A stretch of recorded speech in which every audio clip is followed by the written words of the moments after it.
आज हम जो टॉपिक पढ़ेंगे वो है इलेक्ट्रिसिटी। तो सबने इलेक्ट्रिसिटी वर्ड सुना है और सब जानते भी हैं इलेक्ट्रिसिटी के बारे में थोड़ा बहुत, कि हमारे घरों में जो भी अप्लायंसेज हैं, tube light, fan, microwave, refrigerator, TV, ये सब किससे रन करते हैं? इलेक्ट्रिसिटी से।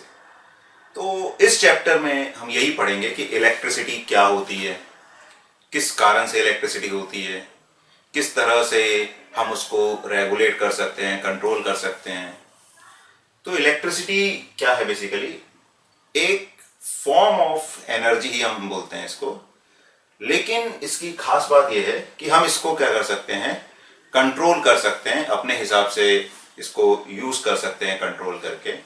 तो ये इलेक्ट्रिसिटी होती है, ठीक है। तो it is controllable and convenient form of energy. एक कंट्रोलेबल एंड कन्वीनियंट फॉर्म होती है एनर्जी की। अब इसके बारे में हम ये जानेंगे कि ये कैसे होती, मतलब किस कारण से इलेक्ट्रिसिटी अपने को मिलती है, या जो इलेक्ट्रिक करंट है वो क्या होता है, कैसे फ्लो करता है, ठीक है, इसको कंट्रोल कैसे किया जा सकता है। तो ये सब इस चैप्टर में हम पढ़ेंगे। और थोड़ा सा हम हीटिंग इफेक्ट्स के बारे में पढ़ेंगे कि जैसे किसी भी वायर से करंट जाता है या किसी भी इंस्ट्रूमेंट से करंट जाता है तो वो गर्म होता है। जैसे हम बल्ब देखें, जब बल्ब को थोड़ी देर ऑन करेंगे तो गर्म हो जाता है। ऐसे टीवी, लैपटॉप, कंप्यूटर, रेफ्रिजरेटर, ये सारी चीज़ें क्या होती हैं? गर्म होती हैं। तो वो जो हीटिंग इफेक्ट आता है वो किस कारण से आता है और किस तरह से हम उसको एक्सप्रेस कर सकते हैं, ये हम इस चैप्टर में पढ़ेंगे। तो सबसे पहले हम डिस्कस करते हैं electric current and circuit. Electric current and circuit. देखो करंट, अब करंट जैसे हम कई बार एयर करंट भी बोलते हैं, वाटर करंट भी बोलते हैं। तो जब वाटर फ्लो कर रहा होता है रिवर में तो उसको क्या बोला जाता है? Water current. ऐसे एयर फ्लो कर रही है तो उसको क्या बोला जाता है? Air current. तो करंट वर्ड हम जब यूज करते हैं तो जनरली यूज करते हैं जब कोई चीज फ्लो कर रही है। तो यहां पर क्या फ्लो करता है जिसको हम इलेक्ट्रिक करंट बोलते हैं? तो इलेक्ट्रिक करंट का मतलब होता है कि जो चार्ज है, चार्ज का जो फ्लो होता है उसी को फ्लो या फ्लो करने की रेट, या अपन उसको ऐसा बोलते हैं amount of charge flowing through a area in unit time is called electric current. ये होता है amount of charge flown through a particular area in unit time. तो ये इलेक्ट्रिक करंट होता है, amount of charge phloem through a particular area in unit time. और इसको हम ऐसा भी बोल सकते हैं, it is the rate of flow of electric charges. Rate of flow of electric charges. अब जैसे हम मेटालिक कंडक्टर्स की बात करें या मेटल्स की बात करें तो एक्चुअली उसमें आयंस, दो चीजें होती है, एक होती है पॉजिटिव आयंस और एक होते हैं इलेक्ट्रॉन्स। तो जो कंडक्टर्स हैं उनमें पॉजिटिव आयंस होते हैं और इलेक्ट्रॉन्स होते हैं। अब जो मेटालिक कंडक्टर्स है, पॉजिटिव आयंस तो फिक्स होते हैं और ये जो है कुछ फ्री इलेक्ट्रॉन्स होते हैं। फ्री इलेक्ट्रॉन्स मतलब ये एक जगह से दूसरी जगह फ्रीली मूव कर सकते हैं। तो जब हम वायर में करंट की बात करते हैं तो एक्चुअली में ये फ्री इलेक्ट्रॉन्स मूव करते हैं एक जगह से दूसरी जगह तक। लेकिन जब करंट की डिस्कवरी हुई थी, करंट के बारे में हमें पता चला था, तब तक हमें इलेक्ट्रॉन्स के बारे में जानकारी नहीं थी। तो कन्वेंशनली ऐसा बोला गया कि जो करंट की डायरेक्शन है उसकी डायरेक्शन में हमने ऐसा एज्यूम किया कि पॉजिटिव चार्जेस उस डायरेक्शन में फ्लो करते हैं या पॉजिटिव चार्जेस की डायरेक्शन में करंट होता है। तो जो अगर पॉजिटिव चार्ज है, दिस इज पॉजिटिव चार्ज, तो अगर ये पॉजिटिव चार्ज राइट की तरफ मूव कर रहा है तो करंट जो है वो भी राइट की तरफ ही होगा। या नेगेटिव चार्ज अगर राइट की तरफ मूव कर रहा है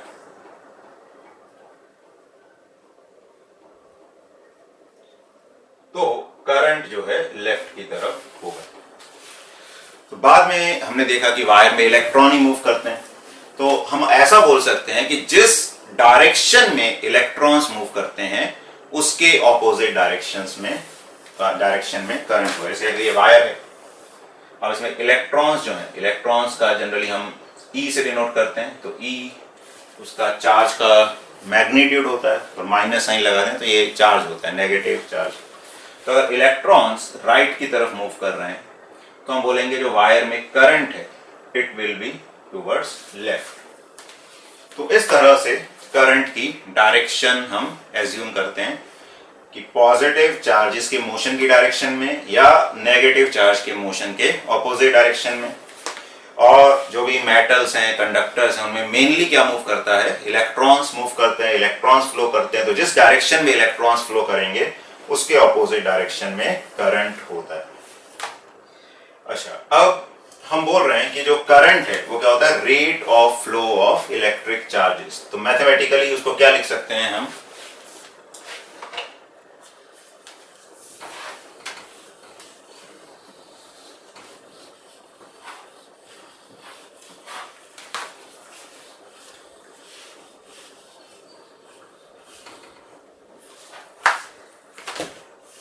मैथमेटिकली जो करंट है, करंट का सिंबल होता है आई, इसको हम लिख सकते हैं Q upon T, where I is electric current, Q is charge flown and T is time interval. T time interval में अगर Q चार्ज फ्लो किया तो जो करंट है वो क्या कहलाता है, Q बाय T। अच्छा, जो चार्ज है इसकी SI यूनिट होती है, SI unit of charge is coulomb, जिसका सिंबल जो है C से हम डिनोट करते हैं। और ऐसा हम लोग एज्यूम करते हैं या ऐसा ऑब्जर्व किया गया कि जो स्मॉलेस्ट चार्ज अपने को मिल सकता है या smallest value of charge which can exist, वो होता है E। E is electronic charge, physically तो उसका मैग्नीट्यूड होता है मैग्नीट्यूड ऑफ इलेक्ट्रॉनिक चार्ज। ये स्मॉलेस्ट वैल्यू ऑफ चार्ज जो एग्जिस्ट कर सकता है। और जो टोटल चार्ज है किसी भी बॉडी का वो हमेशा इसका मल्टीपल होगा, n into E, where n is an integer। तो चार्ज जो है उसकी SI यूनिट होती है कूलम। स्मॉलेस्ट चार्ज जो एग्जिस्ट कर सकता है, जो हमें मिलता है, वो क्या होता है, इलेक्ट्रॉनिक चार्ज। ये स्टेबल फॉर्म, इससे छोटे भी चार्जेस देखे गए हैं लेकिन वो स्टेबल नहीं होते, तो इसलिए हम ऐसा ही मानते हैं कि जो सबसे स्मॉलेस्ट यूनिट है चार्ज की वो क्या है, इलेक्ट्रॉनिक चार्ज। और किसी भी बॉडी का जो टोटल चार्ज है वो हमेशा इलेक्ट्रॉनिक चार्ज का इंटीग्रल मल्टीपल होता है। और इलेक्ट्रॉन का जो चार्ज है वो कितना होता है, तो जो इलेक्ट्रॉन का चार्ज है उसकी वैल्यू होती है 1.6 इंटू 10 की पावर माइनस 19 कूलम। ये इलेक्ट्रॉन का चार्ज होता है। तो इससे हम ये भी निकाल सकते हैं कि 1 कूलम में कितना चार्ज होता है या कितने इलेक्ट्रॉन्स होते हैं। Number of electrons in 1 coulomb charge. तो n को हम क्या लिख सकते हैं, Q अपॉन E, इस फॉर्मूले से। तो चार्ज, कितने चार्ज की बात कर रहे हैं हम, 1 कूलम, और इलेक्ट्रॉनिक चार्ज कितना होता है 1.6 इंटू 10 की पावर माइनस 19 कूलम। तो कूलम से कूलम यूनिट कट गई, तो 10 की पावर माइनस 19 को ऊपर ले जाएंगे तो ये लिखा जाएगा 10 की पावर 19 अपॉन 1.6। 1.6 को हम ऐसे लिख सकते हैं 16 नीचे 10 ऊपर, इसमें से एक जीरो और यहां लिख दें तो ये 10 की पावर 18 आ जाएगा। 16 से इसको कैंसिल करेंगे तो ये आ जाएगा, पहले अपन 4 से कैंसिल करें तो आ जाएगा 4, यह आ जाएगा 25, फिर कैंसिल करेंगे तो आ जाएगा 6.25 इंटू 10 की पावर 18। तो ये चार्ज के बारे में हमें थोड़ा सा आइडिया होना चाहिए, और 1 कूलम चार्ज में कितने इलेक्ट्रॉन्स होते हैं। अच्छा, करंट का जो हम डिस्कशन कर रहे हैं, तो करंट की एसआई यूनिट क्या होती है।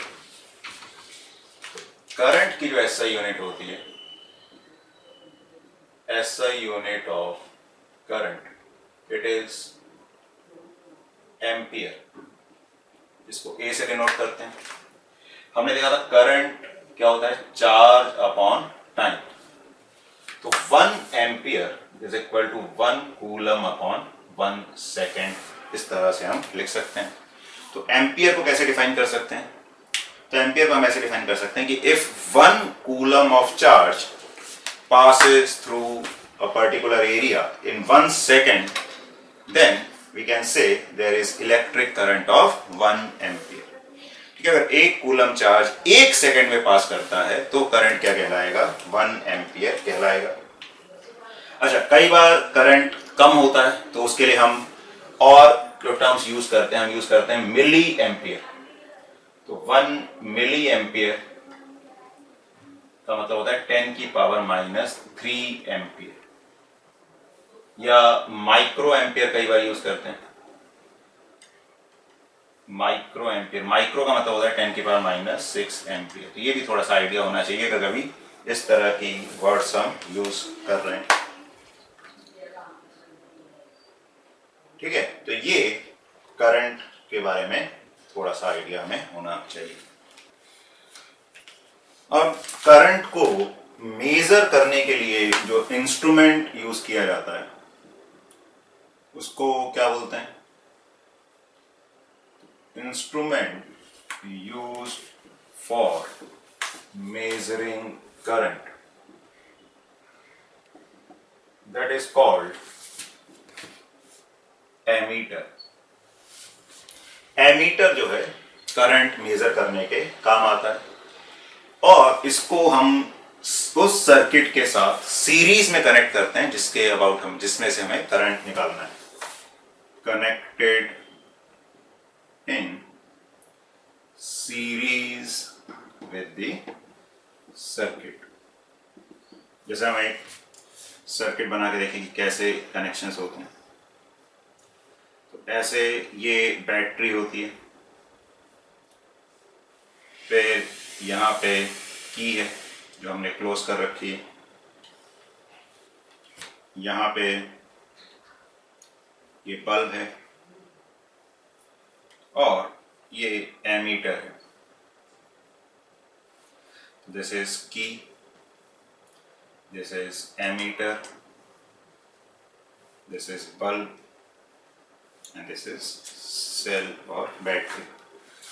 और जो करंट है वो सेल या बैटरी के पॉजिटिव टर्मिनल से बाहर की तरफ जाता है, और इस तरह से पूरे सर्किट में एक ही करंट रहेगा। करंट सर्किट में से, अगर एक सर्किट है इस तरह से, तो करंट चेंज नहीं होता है, current through out the circuit same रहेगा। और इस तरह से हम उस सर्किट का एक रिप्रेजेंटेशन बना सकते हैं। इसको बोला जाता है सर्किट डायग्राम।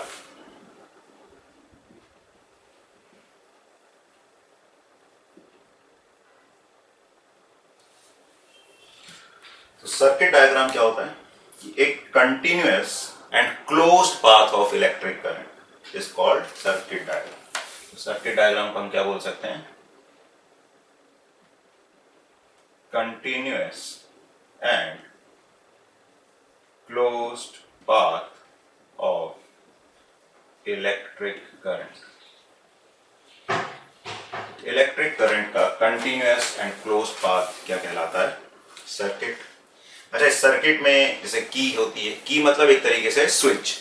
जैसे हम टॉर्च देखें तो टॉर्च में हम सेल्स डालते हैं, बैटरीज डालते हैं, लेकिन जब तक हम स्विच को ऑन नहीं करते हैं तो वो बल्ब नहीं ग्लो करेगा।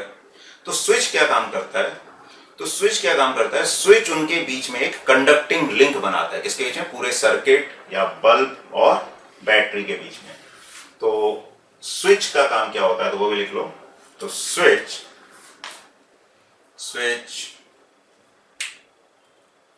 makes